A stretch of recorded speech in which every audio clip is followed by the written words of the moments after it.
Les Burkinabés réagissent suite au discours du Premier ministre sur la situation de la nation.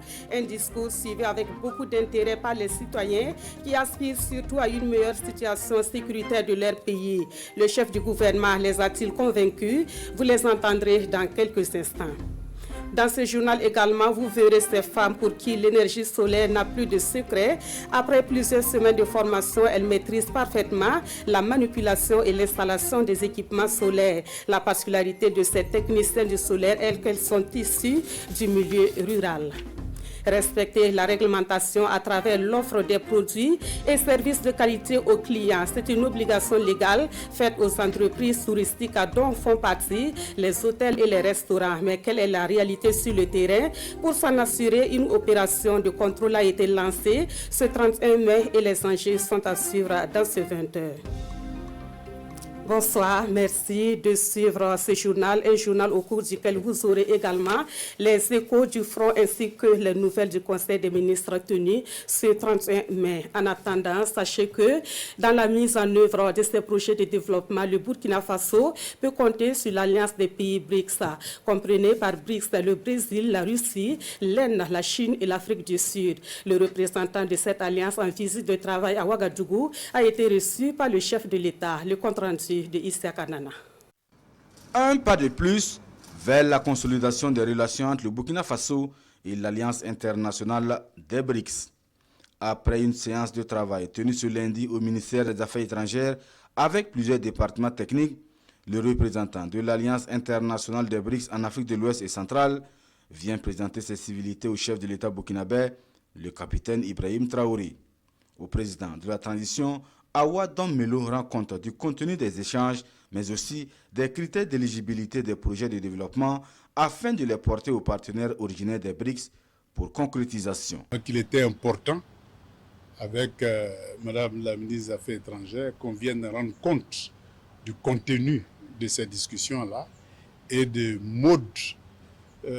modèle que nous allons utiliser pour pouvoir sélectionner un certain nombre de projets, discuter avec nos partenaires originaires des pays BRICS pour leur mise en œuvre. Donc ça, c'est la première étape d'identification de projets. Et la deuxième étape, la présidente de BRICS Alliance. Puisqu'il faut savoir que BRICS Alliance, c'est le lien entre les pays des BRICS et les pays non membres des BRICS. Donc la présidente de BRICS Alliance sera ici le 12 pour pouvoir installer officiellement BRICS Alliance, ouvrir les portes et en même temps créer un pont entre le Burkina Faso et les BRICS. L'Alliance internationale des BRICS est composée du Brésil, de la Russie, de l'Inde, de la Chine et de l'Afrique du Sud. Et le capitaine Ibrahim Traoré de marquer son accord pour la poursuite du processus, indique le représentant de l'Alliance internationale des BRICS en Afrique de l'Ouest et centrale. L'actualité au Burkina Faso reste dominée par la présentation de la situation de la nation par le Premier ministre hier devant les députés de l'ALT. De la sécurité à la diplomatie en passant par l'économie, l'agriculture et l'élevage. Le point présenté par le chef du gouvernement a été suivi avec intérêt par les citoyens burkinabés. Suivons d'abord quelques réactions au niveau de Ouagadougou dans ce téléma signé Franco Ouedraogo et Karim Bichenga. J'ai juste pris la version fichier du discours en entier, que je vais m'asseoir et puis à tête reposée, lire et puis avoir le fond même de ce qu'il a tenu comme discours. Comme cette dame, Inoussa n'a pas pu suivre le discours du Premier ministre en direct. Pendant que Maître Apollinaire Joachimson Kelem de Tambela s'adresse aux parlementaires, lui, il est à la recherche de la clientèle. Il s'informe plus tard par les journaux et salue le projet d'accroître le nombre de volontaires pour la défense de la patrie. L'augmentation du nombre de VDP est une bonne idée. Notre problème actuellement, c'est la sécurité. Si on retrouve la sécurité, nous pourrons tout entreprendre. Richard et Noélie, par contre, ont pu suivre le discours sur la situation de la nation en temps réel. Plusieurs sujets retiennent leur attention. Le discours d'hier a dépeint une situation où le Burkina Faso était laissé à lui-même. Et les questions, le questionnement que le Premier ministre s'est posé, tous les Burkinabés se sont posés cette même question. Est-ce qu'on veut que les bandits armés prennent le dessus pour qu'ils viennent se partager nos richesses? Est-ce que nous ne sommes pas victimes des richesses de notre sous-sol? Mais je pense que depuis hier, qui de droit a compris que nous sommes une citadelle imprégnable, comme il a dit. Mais là où vraiment j'ai été très ému et content, c'est lorsque j'ai compris que 65% du territoire burkinabé est aujourd'hui occupé par nos forces. Les déplacés là, pour une solution pour eux, ils vont essayer de mettre l'accent sur le secteur primaire, genre sur l'élevage et l'agriculture. Et là, j'ai trouvé que c'était vraiment bien. Avec la situation actuelle, je pense que c'est la première solution en attendant de chercher d'autres solutions. Et ils ont dit également qu'avec la saison pluvieuse, ils vont essayer de chercher des abris pour ces personnes-là. Et effectivement aussi, c'est très bien pour ça. Le discours est visiblement salué dans sa forme et son contenu bien accueilli par bien des concitoyens. Pour ces étudiants de l'université professeur Joseph Kizerbo, cela ne suffit pas. Chaque Burkinabé, explique-t-il, doit s'engager pour réussir la reconquête et la refondation de la patrie. Bon, que la population n'a qu'à s'allier devant leur Premier ministre. Si s'allier dessus, on ne peut pas l'aider autrement si on n'est pas derrière lui. Mais si on est derrière lui seulement, je suis sûr qu'il va arriver. S'il y a un truc qui ne va pas, c'est de dénoncer dans les quartiers, les villes, tout. Parce que ça commence chez nous dans les concessions d'abord avant de sortir. C'est d'être fidèle et de dénoncer, même si c'est ton frère, ta soeur. Si tu vois que ce qu'il fait, ça va impacter tout le monde. Le mieux, c'est de dénoncer. Ce discours sur la situation de la nation est le tout premier de Maître Apollinaire Joachimson Kilem de Tambela, 8 mois après son installation. L'exercice est prévu par la Constitution à son article 109 en ces termes. Le Premier ministre expose directement aux députés la situation de la nation lors de l'ouverture de la première session de l'Assemblée nationale. Dans les autres localités du pays, ils étaient également nombreux devant les écrans de la RTV pour suivre le discours prononcé par le Premier ministre sur la situation de la nation. Une intervention bien suivie et appréciée positivement dans l'ensemble. Je vous propose les réactions de quelques citoyens dans ce micro-trottoir réalisé à Bobo Dioulasso et à Wayouguya. Il dit, sans la sécurité, pas d'élection. Et je crois que c'est l'avis de tous les Burkinabés. Aujourd'hui, sans la sécurité, rien ne peut se produire au Faso. Et il a parlé des réformes des différentes administrations, c'est-à-dire le niveau même de vie de la population a été diminué. Et je crois que il a parlé franchement, sans détour. Tout ce qu'il a dit, c'est vérifiable sur le terrain. Et en ce qui concerne, par exemple, le développement de façon générale, j'ai été même surpris par les résultats que nous avons pu engendrer malgré l'insécurité au niveau du pays. En ce qui concerne, par exemple, l'insécurité aussi, il faut reconnaître qu'il y a eu des efforts qui ont été faits. Avec toute son équipe, il grouille pour avoir les solutions vraiment durables et les solutions qui sont vraiment propres au Burkina. Ce qu'on souhaite, c'est la paix. Effectivement, il a beaucoup parlé sur ça, et notamment sur le recrutement des VDP aussi. Il a bien parlé, et on voit aussi que les choses bougent sur le front. Et c'est ça notre préoccupation. Si en tout cas ceux-là ne réussissent pas, c'est vraiment une catastrophe pour le pays. Nous ne le souhaiterons pas. Donc tout ce qu'on peut les souhaiter, c'est bon vent. Je voudrais donc l'inviter à toujours être à l'écoute. On peut ne pas avoir les mêmes appréciations, on peut ne pas avoir les mêmes approches. Qu'à cela ne tienne, il faut toujours s'écouter, il faut dans la mesure du possible, tant que ça peut participer, tant que ça peut contribuer donc à lutter contre le terrorisme, tant que ça peut apporter un plus dans le développement donc du pays. Alors je pense qu'il faut prendre en compte ces avis-là. On a tous senti dans son interview qu'il parlait en tout cas d'une certaine catégorie de personnes, mais il ne les nomme pas. Donc il faudrait qu'il les nomme, et comme ça, même si un jour il y a un problème, on sait pourquoi, il a des problèmes. Dans l'actualité également, des militaires du 10e régiment de commandement, d'appui et de soutien seront bientôt déployés pour la sécurisation de la mine de Sakane. Mais avant et au regard du contexte sécuritaire du pays, ils ont bénéficié d'une formation spéciale, question de renforcer leur capacité opérationnelle. À l'initiative de cette formation tenue à Kaya, l'Office national de sécurisation des sites miniers. Le compte-rendu de Amadou Ouedraogo et Chaka Ouedraogo.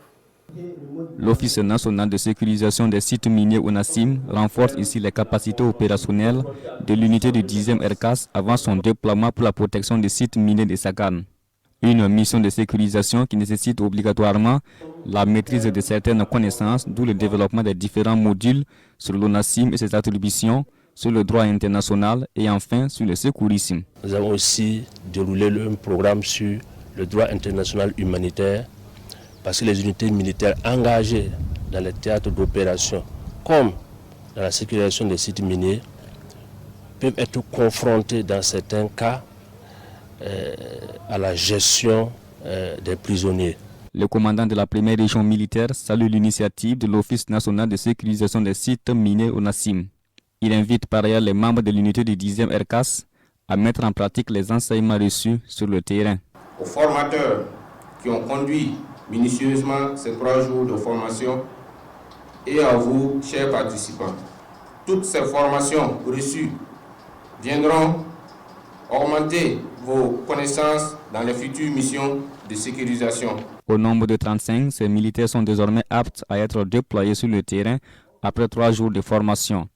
Un renforcement des capacités qui entre dans le cadre de l'exécution des missions de l'ONASIM qui est d'assurer la sécurité et de contribuer à l'amélioration des conditions sécuritaires d'exploitation des sites miniers sur toute l'étendue du territoire national. Le théâtre comme moyen de sensibilisation sur le foncier rural au regard des litiges récurrents dans le domaine du foncier, la coopération allemande à travers le GIZ a sollicité la troupe de théâtre de l'Espoir pour une campagne de sensibilisation. Et parmi les cibles de cette campagne, les populations du quartier Toudoubouego de Ouagadougou, désormais mieux situées sur leurs droits fonciers. Konsun Koulibaly et M. Solange Djigma. Du théâtre forum pour sensibiliser les populations sur les enjeux et problématiques du foncier et approfondir leurs connaissances sur les démarches à entreprendre pour une sécurisation de leur terrain, c'est une pièce orchestrée par la troupe du théâtre de l'Espoir.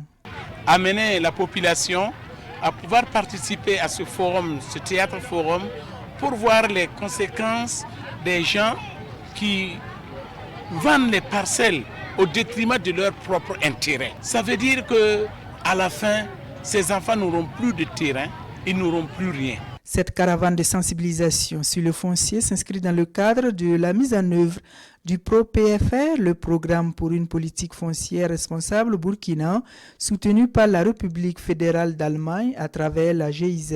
On a constaté dans nos activités sur le terrain que surtout la population, très souvent, ils ne savent même pas qu'ils ont droit à avoir un papier qui sécurise leur terre.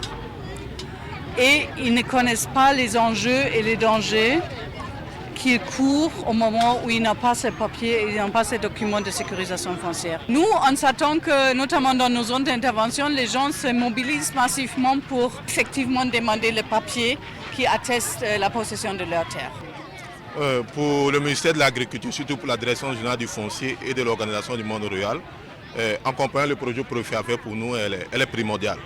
Parce qu'elle informe les populations sur les différentes dispositions de la loi 034/2009 portant un régime foncier qui invite les populations à sécuriser les terres à vocation agro-silvopastorale. Cette pièce théâtrale sera présentée dans 9 communes du sud-ouest et des hauts-bassins en vue d'inciter la population à enregistrer et à légaliser ses droits fonciers. On peut être illettré, mais savoir bien manipuler et installer les équipements solaires. Et c'est encore plus intéressant lorsque ce sont des femmes issues de milieux ruraux qui le font. Elles sont une trentaine de femmes désormais aptes à vous offrir leurs services dans le domaine de la technologie solaire. Et ces techniciennes du solaire ont été formées grâce à un partenariat entre le ministère en charge de l'environnement et l'Institut mondial pour la croissance verte. Découvrons-les dans ce reportage de Chantal Ouedraogo. C'est une véritable prouesse réalisée par ces 31 femmes. Elles ont aujourd'hui la qualité d'ingénieurs du solaire. Appelées grand-mères solaires, elles ont acquis une maîtrise parfaite du système grâce à une formation sur les équipements solaires, leur assemblage, l'installation ainsi que la maintenance. Au terme de l'apprentissage, elles bénéficient également d'une dotation d'équipements solaires complets. J'ai été formée en Inde et de retour de l'Inde, nous avons formé 31 femmes au centre Barefoot College de Nyorida et on a reçu des bailleurs qui nous ont aidés. Il s'agit de la première promotion des grand-mères solaires formées entièrement au Burkina par le Centre régional de formation Barefoot College. Une initiative très porteuse visant à promouvoir les énergies renouvelables, intensifier l'électrification en milieu rural et générer des revenus pour les femmes. On a donc des preuves et évidences que ça marche très bien. Premièrement, pour la promotion des énergies solaires dans les villages. Et deuxièmement aussi, ça a un fort impact à la position de ces femmes une fois qu'elles seront de retour dans leur village. Ça change vraiment leur statut socio-économique. C'est un projet qui est très important parce qu'il véhicule un message de résilience, un message d'adaptation au changement climatique. Et ici, on démontre par les grand-mères solaires que cette technologie peut être maîtrisée par toute la population. Cette initiative se concrétise par l'accompagnement de l'Institut mondial de la croissance verte et le soutien financier de la Fondation Prince Albert II de Monaco. Rappelons que le Centre régional de formation Barefoot College a été mis en place après 2 séries de formations au profit des femmes rurales tenues en Inde en 2011 et en 2016. Cette expérience a conduit à l'ouverture de ce centre d'envergure sous-régionale qui regroupe le Burkina Faso, le Bénin, la Côte d'Ivoire, le Ghana, le Mali, le Niger et le Togo. Dans l'actualité ce soir, cette nuit sera un peu spéciale pour les candidats au brevet d'études du premier cycle. Nous sommes à quelques heures du lancement des épreuves du BEPC session 2023 au Burkina Faso. Et ces derniers jours, certains candidats étaient dans les dernières révisions. Et ce sont des candidats au moral haut et prêts à affronter le BEPC avec sérénité qu'une de nos équipes a rencontré à Bobo-Dioulasso. Le reportage est signé Kadou Menki. Par rapport au privatif, ça va. Mais il y a un peu la peur, quoi. Mais ça va aller. Prêt avec tout de même la peur au ventre. Ici, l'heure est aux dernières révisions pour ces candidats au BEPC session de 2023. Il y a la peur, mais on espère que ça va aller vraiment. On a beaucoup travaillé. On espère aussi que notre travail donnera des fruits. Le programme scolaire, ça s'est bien terminé. On a fini tous les programmes. Maintenant, on est en train de faire des exercices pour l'examen. Côté leçon, en tout cas, on a bossé. Maths et puis en PC, on ne peut pas dire. Voilà. On fait des exercices pour revoir voilà, ce qu'il y a. Ce qu'on ne comprend pas, on demande des corps. Si, voilà, ils peuvent nous expliquer. Des aînés qui n'hésitent pas à partager leurs connaissances avec leurs frères cadets. Bon, ce sont mes amis. Sincèrement, il y a des lacunes à rattraper. Donc, comme ces proches-là, j'essaie de corriger ces difficultés-là. On espère en tout cas qu'on puisse faire l'essentiel. Peu importe le sujet qui va venir, qu'on puisse en tout cas écrire ce qu'on a appris. Du côté de l'administration, tout est fin prêt pour un bon déroulement des épreuves écrites du BEPC avec à l'horizon de nouveaux défis à relever. Ce matin, nous sommes en train de convoyer les dernières cantines. C'est peut-être le lieu pour moi de saluer la collaboration très étroite que nous avons avec les forces de défense et de sécurité de la région qui nous aident véritablement. En tout cas, nous mettons les bouchées doubles pour que les enveloppes soient ouvertes demain matin à l'heure H. Selon la direction régionale des enseignements post-primaires et secondaires de la région des Hauts-Bassins, les candidats au BEPC pour le compte de la région sont au nombre de 35 225, dont 20 227 filles et environ 400 élèves déplacés internes. Et à Frédéric Dalmeida de souhaiter une bonne composition aux différents candidats, tout en espérant une belle moisson. Nous souhaitons également bonne chance aux candidats au BPC 2023. Autre actualité dans ce 20h avec cette question. Les hôtels et restaurants respectent-ils la réglementation en offrant des services et produits de qualité aux clients? Pour trouver réponse à cette question, quoi de plus normal que de procéder à un contrôle au niveau de ces entreprises touristiques? Une opération de contrôle au plan national a été lancée ce matin à Ouagadougou par la Direction générale du tourisme. Et ce sont plus de 600 entreprises touristiques qui seront contrôlées. Urbain Benito Sommet, Amadou Marcel Tour. Production et fourniture de services de qualité par les entreprises touristiques. C'est désormais une obligation au Burkina Faso selon le ministère en charge du tourisme. À travers la Direction générale du tourisme, il passe à la phase de contrôle afin de contribuer à rendre plus compétitives les entités exerçant dans l'hôtellerie et la restauration. Cette opération de contrôle vise à s'assurer de l'application de la réglementation et du respect des normes et standards pour les entreprises touristiques, accompagner les entreprises touristiques non conformes aux normes et standards édictés à se mettre à niveau, lutter contre la concurrence déloyale en sanctionnant les entreprises touristiques qui sont en situation d'irrégularité. Prévu du 31 mai au 23 juin prochain, plus de 600 entreprises touristiques seront passées au pain fin par les équipes techniques déjà mobilisées au plan national. Le secteur du tourisme est réglementé et il arrive parfois que des gens implantent leur structure sans véritablement l'autorisation de l'administration nationale en charge de la question. Et outre cela, une fois implanté, c'est de vérifier vraiment comment est-ce que les services sont fournis, quelle est la qualité du service fourni, et pour permettre d'accompagner ces acteurs-là dans l'amélioration de ces services-là dans le cadre de la promotion de notre destination. Même si le rappel à l'ordre reste d'actualité, des sanctions sont prévues par la Direction générale du tourisme. Elles vont de 200 000 francs CFA à 5 millions et au pire des cas, la fermeture de l'entreprise ou le retrait de l'agrément. Le respect des règles de fonctionnement et de management, c'est ce qui permet d'accéder à la norme qualité ISO 9001 version 2015. Et c'est une bonne nouvelle pour l'École nationale des douanes qui vient d'être certifiée à cette norme de qualité. Cette certification permettra à l'École nationale des douanes d'accroître ses performances, son leadership et son rayonnement institutionnel. La remise du certificat est intervenue ce matin à Ouagadougou. Rasmani Soundi et M. Solange Djigma. Enfin, dans les mains du directeur général de l'École nationale des douanes, le certificat de la norme qualité ISO 9001, version 2015, une fierté pour les responsables et le personnel de l'école. C'est l'aboutissement d'un long processus qui a été notifié à l'école le 5 janvier 2023. Nos méthodes de travail ont été analysées, scrutées, on a corrigé les erreurs et en fin d'année 2022, on a estimé que nous satisfaisons les normes internationales des méthodes de management dans notre École nationale des douanes.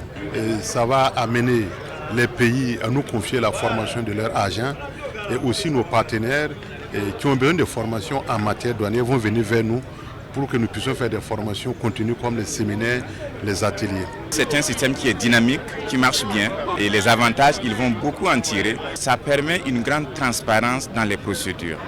Donc ça, c'est très très important. Ça améliore l'image de l'institution. Et le plus important, c'est que dans le système de management de la qualité, ça permet toujours de prévenir les erreurs. Pour le ministère de tutelle, c'est une flamme allumée dans la tempête, donc une invite à dépasser et à repousser les limites en vue de contribuer au rayonnement de l'école sur la scène nationale et internationale. Je vous encourage donc à persévérer dans vos efforts et à demeurer donc un modèle. En vous appuyant sur vos qualités aujourd'hui récompensées, vous devez toujours avoir le souci de mieux faire et la volonté de contribuer au renforcement et à la crédibilité de nos écoles professionnelles. La norme ISO 9001, faut-il le rappeler, est un texte qui regroupe les critères déterminant la qualité de l'organisation d'une entreprise. La version 2015 démontre à souhait son aptitude à fournir des produits et des services conformes aux exigences des clients et celles légales et réglementaires applicables. Évoquons à présent cet événement qui se profile à l'horizon. Il s'agit de la première édition des Journées des Alliances communautaires. C'est une initiative visant à renforcer les alliances culturelles, facteur de cohésion sociale. Les Journées des Alliances communautaires mettront en exergue les communautés Peul et Bobo qui vont rivaliser de talents dans plusieurs catégories. Le tout dans un esprit de plaisanterie. Bénédicte Tamini et Ahadi Sandamba. Les premières journées des alliances communautaires se dérouleront les 9 et 10 juin prochains à l'espace Amadou Balaké du Sénaza.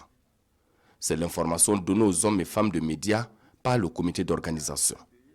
Une première édition qui met en exergue la parenté à plaisanterie entre les Peuls et les Bobos. Le grand face-à-face artistique Peul-Bobo sera la principale attraction des Jacques Peul-Bobo, une grande exposition, vente de produits et de services divers de l'artisanat, de transformation agroalimentaire ou encore d'art vestimentaire. À cette exposition sera associée une animation populaire, un espace de convivialité fait de restaurants et de vente de boissons diverses, notamment traditionnelles. Les journées des alliances communautaires est un espace de partage culturel, mais aussi et surtout un cadre de renforcement de liens de parenté à plaisanterie. Étant donné que ce sont les associations communautaires qui ont été touchées pour ce projet-là, cela aura un impact sur ces associations et également sur effectivement les autres communautés, évidemment. Vous savez que si nous disons que l'activité concerne les Bobos et puis les Peuls, évidemment qu'il y a beaucoup d'autres communautés qui seront là, qui verront donc cet exemple-là. Les journées des alliances communautaires sont portées par la direction générale du Sénaza en collaboration avec l'association Sud Emblème. Par cette manifestation culturelle, les organisateurs entendent faire de la parenté à plaisanterie une des valeurs et outils d'apaisement et de construction de la cohésion sociale. C'est un événement qui prévoit mettre deux communautés liées par la parenté à plaisanterie à chaque édition. À présent, les actualités sportives de cette édition et je vous invite à découvrir la liste des étalons pour le match de la 5e journée des éliminatoires de la CAN 2023. C'est une liste de 25 joueurs dévoilée ce mercredi par le sélectionneur des étalons Hubert Veluda. Les étalons affronteront le Cap-Vert le 18 juin prochain à Praia. Le point de la conférence de presse avec Bénédicte Tamini et Jean-Modeste Ouedraogo. Comme pressenti, le sélectionneur des étalons, Hubert Velude, a décidé de miser sur la continuité après avoir obtenu la qualification pour la CAN en Côte d'Ivoire. Ainsi donc, sur les 25 joueurs convoqués, 3 sont des Bleus. Il s'agit du portier de l'AS Douane, Mohamed Zegué Traoré, champion de Burkina, Ismaël Sioné, sociétaire du Vitesse FC, auteur de 13 réalisations en championnat, et Sacha Jordan Pensé, milieu de terrain du Standard de Liège en Belgique. En ce qui concerne Sacha Pensé, donc effectivement c'est un joueur qui a fait la totalité des matchs en réserve au Standard de Liège. Le fait que la réserve au Standard de Liège c'est un peu particulier puisque ça représente un bon niveau puisque la Belgique est le seul pays en Europe où les réserves jouent en 2e division professionnelle. On note cependant les retours de l'attaquant du RS Berkane, Cheikh Kibril Ouattara, de Draman Salou, évoluant en Arménie, et de Cheikh Ouma Ouedraogo, latéral gauche de la Sfayenenga. Hubert Velude enregistre tout de même des absences de taille pour des raisons de pipette physique. Il s'agit de l'attaquant du Shakhtar Donetsk, Franck Lassina Traoré, et de Abdul Gebre, qui évolue en Italie. Issa Kaboré, sociétaire de Marseille, est suspendu. Qu'à cela ne tienne, l'objectif reste le même, finir en tête du groupe B. Leader du groupe B est qualifié pour la CAN en Côte d'Ivoire en janvier prochain. Hubert Velude et ses garçons sont sous le feu des critiques qui visent le choix des hommes et le contenu du jeu. Bien sûr qu'il y a des progrès à faire. Maintenant, au niveau du contenu, au niveau de l'élaboration du jeu collectif que je voudrais, le match qui vient devant nous là, au Cap-Vert, ça sera difficile à faire compte tenu des conditions de terrain qu'il y aura. Il ne faut pas oublier que ce sera un synthétique là-bas. Le technicien français dit mesurer également les attentes, les enjeux de cette CAN qui se jouera chez le voisin ivoirien. La mission des étalons, avoir fière allure et représenter dignement le Burkina Faso. En attendant la CAN en Côte d'Ivoire, les étalons doivent préparer le voyage du Cap-Vert. Le match est prévu pour le 18 juin prochain. Officiellement, le regroupement commence le 11 juin, suivi de 2 séances le 12 juin à Ouagadougou. La séance du 13 juin sera ouverte au public et se déroulera au stade municipal Youssoufou Joseph Konombo. En attendant, les nouvelles sont moins reluisantes chez les étalons dames. Elles ont perdu face au Ghana le match de la demi-finale du tournoi Ufouabé. L'équipe burkinabé a coulé par un score de 3-1 et devra donc jouer le match de classement contre la perdante de l'autre demi-finale qui opposera l'équipe du Nigeria à celle du Bénin. Le résumé du match avec nos envoyés spéciaux à Koumassi au Ghana, Manika Yen et Ali Traori. Le Burkina Faso ne jouera pas la finale du tournoi IFOAB de la zone de l'Ouest des équipes nationales féminines des moins de 20 ans. La faute à une équipe ghanéenne poussée par son public qui va dominer cette rencontre, même si elle va d'abord encaisser le premier but à la 5e minute. Florentine Djigemde, servie après le festival de Adel Cabri, réussit à donner l'avantage aux étalons filles. Un but encaissé qui n'entame rien la détermination des Black Princess qui vont refaire leur état à la 13e minute grâce à Stella Nyamaki. Sur cette frappe de 20 mètres, elle arrive à surprendre Fawziatou Ouedraogo. Les pendules sont à l'heure, les Ghanéennes passent à la vitesse supérieure et contraignent une fois de plus les Burkinabés à la faute. Success Amiya passait par là, 2-0 à la pause.